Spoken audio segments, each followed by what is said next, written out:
Sastra channel நேயர்களுக்கு நமஸ்காரம். அனுதினம் ஆனந்தம் நிகழ்ச்சியில் உங்கள் அனைவரையும் சந்திப்பதில் மிக்க மகிழ்ச்சி.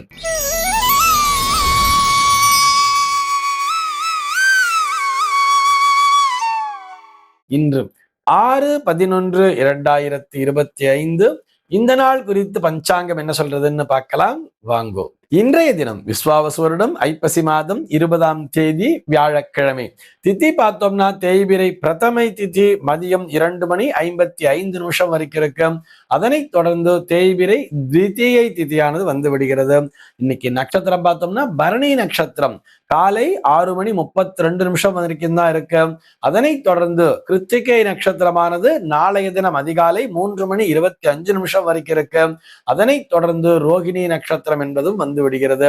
காலை 6:32 வரை, அதாவது பரணி நட்சத்திரம் இருக்கின்ற வரை இந்த நாளானது ஒரு சித்த யோகம் கூடிய நாளாக இருக்கிறது.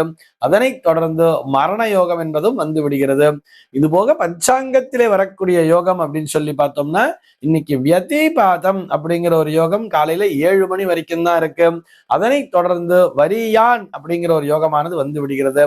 கரணம் பார்த்தோம்னா இன்னைக்கு கௌளவம் அப்படிங்கிற ஒரு கரணத்தை கொடுத்திருக்கா. இந்த நாளானது ஒரு கீழ்நோக்கு நாளாக அமைந்திருக்கிறது. இன்னைக்கு என்ன ஸ்பெஷல் அப்படின்னு சொல்லி பார்த்தோம்னா இன்றைய தினம் பஞ்சாங்கத்திலே இஷ்டி அப்படிங்கிறத கொடுத்திருக்கா.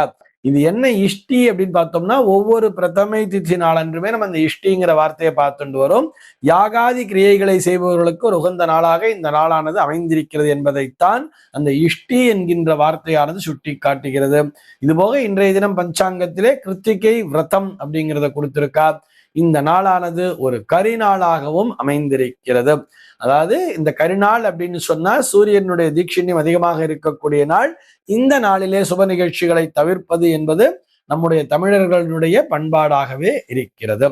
சென்னையை பொறுத்தவரை இன்றைய தினத்தினுடைய சூரிய உதயம் என்பது காலை 6:07 சூரிய அஸ்தமனம் என்பது மாலை 5:37 சந்திர அஸ்தமனம் என்பது காலை 6:38 சந்திர உதயம் என்பது மாலை 6:30 சம்பவிக்கிறது. பிரம்ம முகூர்த்தம் பார்த்தோம்னா நாளைய தினம் அதிகாலை 4:28 முதல் காலை 6:08 வரையில் நீடித்திருக்கிறது. சென்னையை பொறுத்தவரை இன்றைய தினத்தினுடைய ராகு காலம் என்பது மதியம் 1:18 முதல் 2:44 வரையிலும், யமகண்டம் என்பது காலை 6:07 முதல் 7:33 வரையிலும், குளிகை காலம் என்பது காலை 9 மணி முதல் பகல் 10:26 வரையிலும் சம்பவிக்கிறது. தினாந்தம் பார்த்தோம்னா இன்றைய தினம் இரவு 1:26 கொடுத்திருக்கா. சூலம் பார்த்தோம்னா இன்றைக்கு தெற்கே சூலம் பகல் 1:47 வரையில் அந்த சூல தோஷம் என்பது உண்டு. அதற்குரிய பரிகாரமாக நல்லெண்ணெய் தானம் விடுத்து விட்டு தெற்கு திசையை நோக்கி பயணிக்கலாம் அப்படிங்கிறதையும் சொல்லி இருக்கார். இன்றைய தினத்தினுடைய ஆன்மீக தகவலாக நம்ம என்ன பார்க்க போறோம் சொல்லி பார்த்தோம்னா ஒரு நேயரினுடைய கேள்விக்கான விடையைத்தான் பார்க்க போகிறோம். இந்த நேயர் என்ன கேட்டிருக்கார் அப்படின்னு சொல்லி பார்த்தோம்னா, சிவன் விஷ்ணுவை போல பிரம்மாவானவர் வணங்கப்படாதது ஏன்? பிரம்மாவை பூஜை செய்து வணங்கலாமா கூடாதா என்பதுதான் அவருடைய கேள்வியாக அமைந்திருக்கிறது.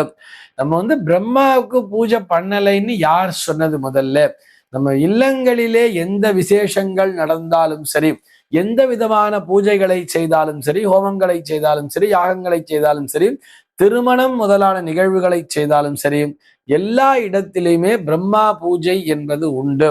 ஆக தாராளமாக பிரம்மாவை பூஜை செய்து வணங்கலாம். உங்களுடைய கேள்வி எப்படி தெரியுமா அமைந்திருக்க வேண்டும்? பிரம்மாவிற்கு என தனியாக ஆலயங்கள் இல்லாததன் காரணம் என்ன அப்படிங்கிற மாதிரி வேணா நீங்க கேட்டிருக்கணுமே தவிர பிரம்மாவை பூஜித்து வணங்கலாமா கூடாதான்னு கேட்கவே கூடாது. ஏன்னா பிரம்மா பூஜை அப்படிங்கிறத எல்லா இடத்திலையுமே செஞ்சுண்டுதான் இருக்கும். ஏன்னா பிரம்மாதான் பிரதானம் அப்படிங்கிறது எல்லாருக்குமே தெரியும். பிரம்மாவை வச்சுதான் எல்லா தேவதைகளையுமே, முதல்ல நம்ம பிரம்மாதான் அடிப்படை, அவர்தான் சிருஷ்டிகர்த்தா அப்படிங்கிறத வேதம் வலியுறுத்தி சொல்கிறது. ஆக நம்ம வீட்டுல என்ன ஒரு பூஜைகளை செய்தாலும் அங்க பிரம்மாவிற்கான மந்திரம் என்பது வரத்தான் செய்யும். பிரம்மாவினுடைய மந்திரம் இல்லாமல் ஆவாகனம் என்பதே கிடையாது. எந்த சுவாமி ஆவாகனம் பண்ணாலும் அங்கே பிரம்மாவையும் சேர்த்துத்தான் ஆவாகனத்தை செய்வார்கள். ஆலயங்கள்ல பார்த்தோம்னா, சிவாலயங்கள்ல கூட பார்த்தோம்னா பிரம்மாவிற்கு என்று, அதாவது இந்த கோஷ்ட தேவதைகள்னு சொல்லுவா தெரியுமா, அந்த கோஷ்டத்துல பார்த்தோம்னா தட்சிணாமூர்த்தி லிங்கோத்பவர்லாம் வச்சிருக்கிற மாதிரி ஒரு புறம் பிரம்மாவையும் வைத்திருப்பார்கள். அந்த பிரம்மாவிற்கு என்று தனியாக பூஜைகளையும் செய்வார்கள். என்றைக்குன்னு பார்த்தோம்னா ஒவ்வொரு மாத பிறப்பு நாளன்றுமே, ஒவ்வொரு மாத பிறப்பு நாளன்றும் எத்தனை மணிக்கு மாசம் பிறக்குதுன்னு பஞ்சாங்கத்துல கொடுத்திருப்பா தெரியுமா. அந்த நேரத்திலே ஆலயம் என்பது திறக்கப்பட்டிருந்தால், ஆலயம் திறந்திருக்கக்கூடிய நேரமாக இருந்தால், அந்த நேரத்திலே அந்த மாத பிறப்பு நடக்கின்ற நேரத்திலேயே பிரம்ம பூஜை என்பது நடைபெறும். இல்ல ராத்திரில நடக்குது அப்படின்னு சொன்னா, நைட்ல வந்து நட சாத்தின பிற்பாடுதான் அந்த மாதங்கிறது பிறந்தா, மறுநாள் காலையில சன்னதியை திறந்த உடனேயே, ஆலயத்தை திறந்த உடனேயே பிரம்மாவிற்கு அபிஷேக ஆராதனைகளை செய்து வணங்கி விடுவார்கள். ஆக பிரம்மாவிற்கும் அபிஷேக ஆராதனைகள் செய்யப்பட்டு கொண்டுதான் இருக்கின்றன ஒவ்வொரு தமிழ் மாத பிறப்பு நாளன்றும் என்பதை புரிந்து கொள்ள வேண்டும். இது ஒரு முனிவரனுடைய சாபம் அப்படிங்கிறவ நமக்கு புராண கதைகள் சொல்லும். பிரம்மாவிற்கு என்று தனியாக ஆலயத்தை எழுப்ப வேண்டாம், பிரம்மாவிற்கு உனக்கு ஆலயங்களே கிடையாதுன்னு சொல்லிட்டு ஒரு முனிவர் வந்து சாபம் கொடுத்துட்டார் அப்படிங்கிற மாதிரிலாம் சொல்லியிருப்பா. அதே மாதிரி சிவனுக்கு வந்து உனக்கு உருவ வழிபாடு கிடையாது, உனக்கு உருவமும் இல்லாம அருவமும் இல்லாம அருவுருவமா தான் உனக்கு வழிபாடுன்னு அவர் சொல்லிட்டார். மகாவிஷ்ணு மட்டும்தான் பொறுமசாலிங்கிறதுனால பெருமாளுக்கு மட்டும்தான் உருவ வழிபாடுன்னு சொல்லியிருக்காருங்கிற மாதிரி நமக்கு புராண கதைகளை சொல்லி இருப்பார்கள். ஆனால் நிஜம் என்ன தெரியுமா, நம்ம ஒரு சிவாலயத்துல போய் ஒரு சிவபெருமானை வழிபட்டாலே அந்த சிவபெருமானை வழிபடும் போது அவரை மாத்திரம்தான் வழிபடுவதாக அர்த்தமே அல்ல. மும்மூர்த்திகளினுடைய ஸ்வரூபம்தான் அந்த லிங்க ரூபம் என்பது. அந்த லிங்கத்துல பார்த்தோம்னா அந்த லிங்கத்தினுடைய பீட்டம் இருக்கிறதா, அந்த அடிபாகத்தினை பிரம்மபாகம் என்று குறிப்பிடுவார்கள். அங்கே பிரம்மாவை ஆவாகனம் செய்து இந்த இடத்துல பிரம்மாவிற்கான பூஜை என்பது நடக்கும். அதே மாதிரி அந்த லிங்கத்துல இந்த ஆவுடையார், அதாவது அந்த நடுப்பகுதிங்கிறது இருக்கு இல்லையா, அந்த மத்தியம பகுதியை விஷ்ணு பாகமாக சொல்லுவார்கள். அங்கே விஷ்ணுவிற்குரிய ஆவாகனங்களை செய்து அங்க மகாவிஷ்ணுவிற்கான பூஜைகள் என்பது நடக்கும். ஆனா மேல இருக்கக்கூடிய இந்த லிங்கம் இருக்கு இல்லையா, இந்த சிலிண்ட்ரிக்கல் ஷேப் இருக்கக்கூடிய அந்த லிங்கம், அதனுடைய உச்சி பகுதியைத்தான் சிவன் இருக்கின்ற இடமாக, அதுதான் ருத்ரனுடைய ஸ்வரூபமாக, அந்த இடத்தைத்தான் சிவனாக பாவிக்கிறார்கள். ஆக பிரம்மா விஷ்ணு மகேஸ்வரன் ஆகிய மூவரினுடைய கலவைதான் அந்த சிவலிங்க ரூபம் என்பது. ஆகிய பூஜை நடக்கும் பொழுது ஒவ்வொரு சிவாலயத்திலுமே நம்ம அபிஷேக ஆராதனைகள்லாம் பார்க்கிறோம் இல்லையா, அங்க மும்மூர்த்திகளுக்குமே அபிஷேகம் நடக்கிறது என்பதுதான் அங்க இருக்கக்கூடிய உள்ளே இருக்கக்கூடிய கருத்து. அதனை புரிந்து கொள்ள வேண்டும். ஆக பிரம்ம பூஜை என்பதை தாராளமாக செய்யலாம், பிரம்மாவை தாராளமாக பூஜித்து வணங்கலாம். பிரம்மாவை பூஜித்து வணங்குகின்ற பழக்கமானது நம்முடைய சம்பிரதாயத்திலே வலியுறுத்தி சொல்லப்பட்டிருக்கிறது. பிரம்ம பூஜை இல்லாம எதுவுமே இல்லைங்கிறதையும் புரிஞ்சுக்கலாம். அவ்வளவு ஏன், ஒரு அரச மரத்தை பிரதட்சணம் பண்ணி வரும்பொழுது கூட எப்படி மந்திரத்தை சொல்றோம், அந்த அரச மரத்தினுடைய அடிப்பகுதியிலே பார்த்தோம்னா மூலத்தோ பிரம்ம ரூபாயா அப்படின்னு சொல்றோம். அரச மரத்தினுடைய மூலத்திலே அந்த வேரிலே பிரம்மாவானவர் இருக்கிறார்னு சொல்லிட்டார்.